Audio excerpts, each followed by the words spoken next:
안녕하세요. 네, 반갑습니다. 네, 아틀란타 세교회 이중원 목사입니다. 저희가 이번 학기부터 웨스트민스터 소요리 문답으로 그 주일 성경 공부를 진행하려고 하는데요. 선생님 수업 준비에 보탬이 되고자 앞으로 2주에 한 번 정도 또는 3주에 한 번 정도 소요리 문답에 대해 간략하게 설명을 드릴 예정입니다. 저희가 이제 다 같이 만나서 또 그 디스커션도 하고 토론도 하고 또 기도도 하고 그러면 좋겠지만 다들 주중에 여러 가지 바쁘신 일정이 있을 것 같아서 이렇게 녹화를 하게 되었습니다. 가능하면 한 달에 한 번 정도는 저희가 이제 교사 미팅을 하니까 그때도 요 내용들을 조금 더 다룰 수 있으면 좋을 것 같습니다. 네, 그럼 먼저 우리가 왜 이 교리 공부를 해야 되는지 좀 이유를 한번 생각해 보려고 해요.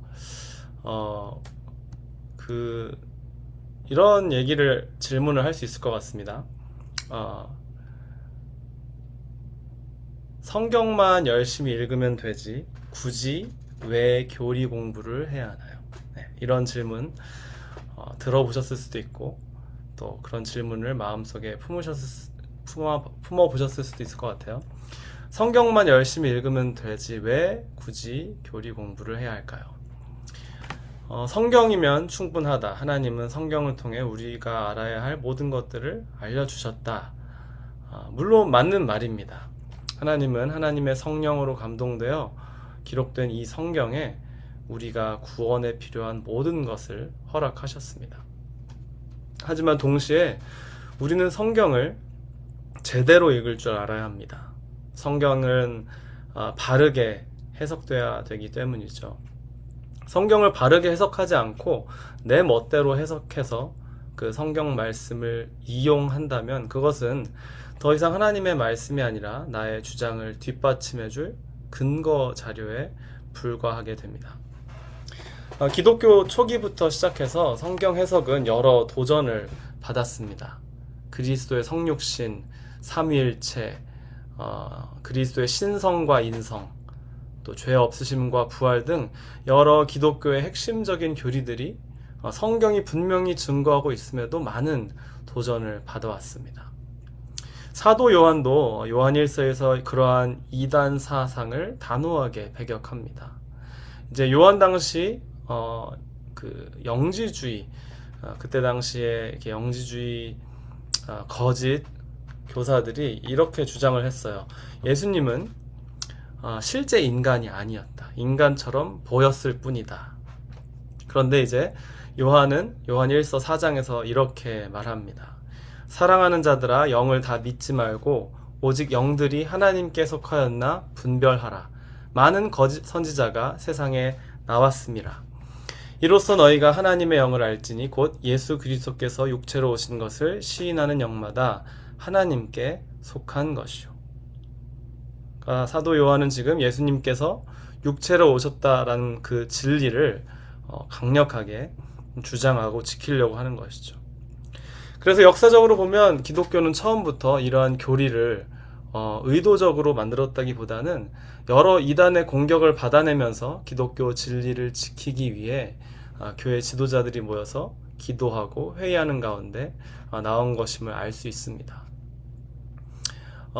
우리가 이제 기독교 역사를 보면은 크게 앞쪽에 니케아 공의회, 칼세돈 공의회, 콘스탄티노플 공의회, 이런 중요한 그 교회 의회 또는 그 회의들이 있었는데요. 여기에서 많은 우리가 심지어 로마 카톨릭과 또 공유하고 있는 삼위일체 교리, 또 그리스도의 신성과 인성 교리, 이런 것들이 많이 나왔습니다. 하지만 기독교가 로마의 국교가 된 이후 교황 제도는 점점 부패하게 되죠. 교회는 중세에 이르러 그 긴 암흑기에 빠지게 됩니다. 특히 구원론과 관련해서 성경에서 벗어난 많은 가르침들이 당시 라틴어를 모르는 많은 서민들의 마음을 불안하게 했고, 로마 교회는 이를 이용하여 면죄부를 팔며 또 부를 축적해 나갑니다. 그리고 우리가 잘 알고 있듯이 어거스틴 수도승이었던 마틴 루터는 이제 로마서를 읽으면서 복음의 정수를 발견합니다. 그리스도를 믿음으로 말미암아 하나님의 의롭다함을 받게 되는 오직 믿음의 신앙을 교회 가운데 회복시키는 종교 개혁의 선두주자로 이 마르틴 루터가 떠오르게 되죠. 1519년 95개조 반박문 이후 이 유럽 교회에는 약 100년 동안 크고 작은 개혁들이 진행됐습니다. 그리고 그런 중에 독일, 네덜란드, 벨기에의 대륙 개혁교회들이 모두 동의하는 신앙 고백들이 나오게 됩니다. 소위 Three Forms of Unity라고 해서 시기로 보면 1561년부터 1619년에 걸쳐 약 60년 사이에 작성된 신앙 고백서들입니다. 벨직 컨페션, 하이델베르크 캐테키즘, 그다음에 Canons of Dort 이런 것들이 있죠. 이제 선생님들께서 교리 공부를 더 깊게 하고 그 역사를 알고 싶으시다면 이 세 가지 교리 또 신앙 고백 꼭 한번 찾아보시기를 또 부탁을 드립니다. 제가 또 링크는 나중에 따로 공유를 해드리도록 하겠습니다. 한편 이제 우리가 이제 주일날 학생들과 함께 공부하려는 이 웨스트민스터 소요리 문답은 1640년대 청교도 혁명 당시 영국에서 웨스트민스터 의회에서 이제 신학자 및 목회자 120명을 소집해 약 6년 사이에 만들어졌습니다. 그리고 이 신앙 고백이 어린이들을 위해 조금 더 쉽게 교리 문답 형식으로 만든 것이 소요리 문답입니다. 그래서 Westminster Confession of Faith, Westminster Larger Catechism, Westminster Shorter Catechism 이렇게 있는 것이죠. 그 이후에도 그 교회 모범이라든지 예배 모범, Public Directory of Public Worship이라는 것도 이 웨스트민스터 표준 문서로 만들어졌습니다. 이 웨스트민스터 신앙 고백의 이 그 신학적인 특징이 있는데요. 언약 신학, Covenant Theology와 하나님의 주권을 매우 강조한다는 것입니다. 그리고 우리 아틀란타 세교회가 속해 있는 이 PCA는 웨스트민스터 신앙 고백을 우리 교단의 표준 문서로 삼고 있는 것이죠. 다시 말해 이 신앙 고백을 벗어난 성경 해석을 이단, 거짓 가르침이라고 여기며 그렇기 때문에 우리는 이 신앙 고백을 잘 익혀야 하고 이를 바탕으로 성경을 바르게 해석해야 합니다. 다시 한번 우리 선생님들께 강조드리고 싶은 부분은 성경은 분명 신앙 고백보다 높은 권위에 있습니다.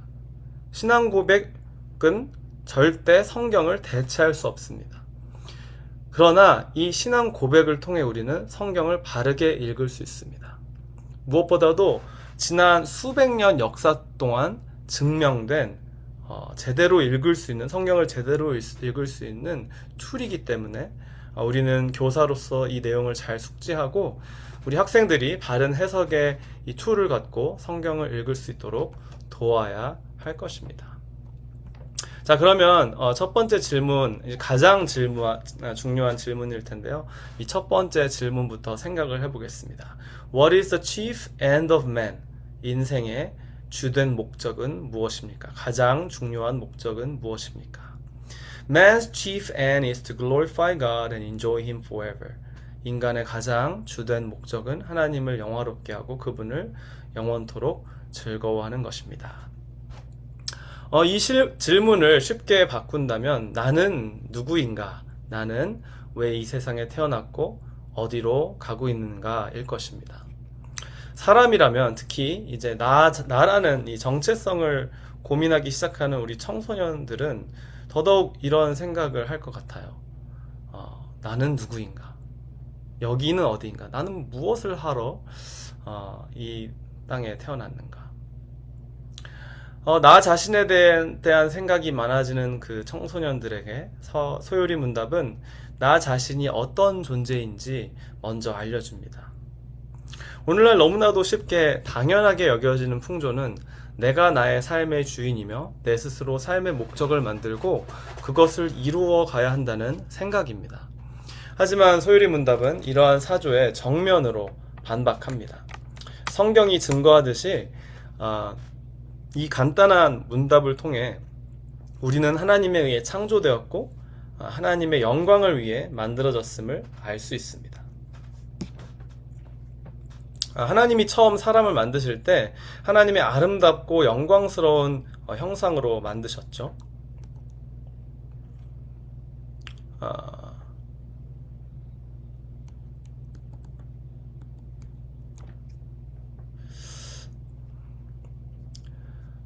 그리고 그 형상이 바르고 아름답게 드러낼 그 형상을 바르고 아름답게 드러낼 사명을 주셨습니다. 그것이 창세기 1장 27절과 28절의 말씀입니다. 다시 말해서 소율이 문답 제1문은 오늘을 살아가는 우리들에게 이렇게 반문합니다. 왜 당신은 당신 자신이 당신 삶의 주인인 것처럼 생각하고 행동합니까? 왜 하나님이 없는 것처럼 생각합니까? 창세기 1장 1절 태초에 하나님이 천지를 창조하시니라 라는 이 선포는 우리가 읽고 고백하는 성경의 가장 기본적인 전제입니다. 그러므로 여기에서 시작하여 하나님과 우리의 관계를 창조주와 피조물의 관계로 바르게 정립할 때 피조물인 우리의 삶의 목적을 올바로 알 수 있는 것이죠. 선생님들께서 이제 교재를 보시면 성경을 찾아가면서 하나님을 영화롭게 하고 하나님을 즐거워하는 것에 대한 말씀을 찾아보며 적을 것입니다. 그런데 마지막으로 한 가지 더 강조하고 싶은 것이 있습니다. 하나님을 영화롭게 한다, 하나님께 영광을 돌린다라는 말은 하나님이 영광이 부족하거나 우리가 하나님의 영광에 조금이라도 무언가를 더할 수 있다는 뜻이 아닙니다. 하나님은 그 스스로 영광으로 충만한 분이십니다. 또한 하나님의 삼위 안에서 성부와 성자와 성령께서 서로가 서로에게 영광을 돌리며 영화롭게 하시는 분이죠. 그래서 우리가 하나님께 영광을 돌린다는 말은 하나님을 하나님으로 인정하는 것이 기본입니다. 그래서 우리가 하나님께 영광을 돌린다는 말은 하나님을 하나님으로 인정하고 그분께 감사와 찬양을 올리는 것입니다. 하나님이 모든 것을 지으신 창조주이심을 인정하고 우리에 대해 가장 잘 아는 분이라는 것을 인정하는 것에서 시작하는 것이죠. 그리고 소율이 문답 제2문은 곧바로 그렇다면 어떻게 하나님을 영화롭게 하고 즐거워할 수 있는지 구체적인 방법을 알려줍니다. 이번 학기부터 저희가 소율이 문답 주일 성경 공부를 시작할 텐데 이 내용이 선생님들께 조금이나마 도움이 되었으면 좋겠습니다. 또 성경 공부를 직접 준비하시고 인도하시는 시간을 통해서 우리 세교회 중고등부 모두가 하나님께 영광을 돌리고 하나님을 즐거워하는 시간이 되기를 소망합니다. 네, 다시 한번 이 웨스트민스터 소율이 문답의 기본 틀, 무엇보다도 성경을 바르게 읽을 수 있게 해주는 그 툴을 제공해주는 그런 목적으로 우리가 기억하고 이것을 통해서 우리가 더욱더 성경을 깊이 읽고 바르게 읽고 또 바르게 해석하고 우리 삶 가운데 바르게 적용할 수 있는 이번 한 학기가 되길 주님의 이름으로 축복합니다. 감사합니다.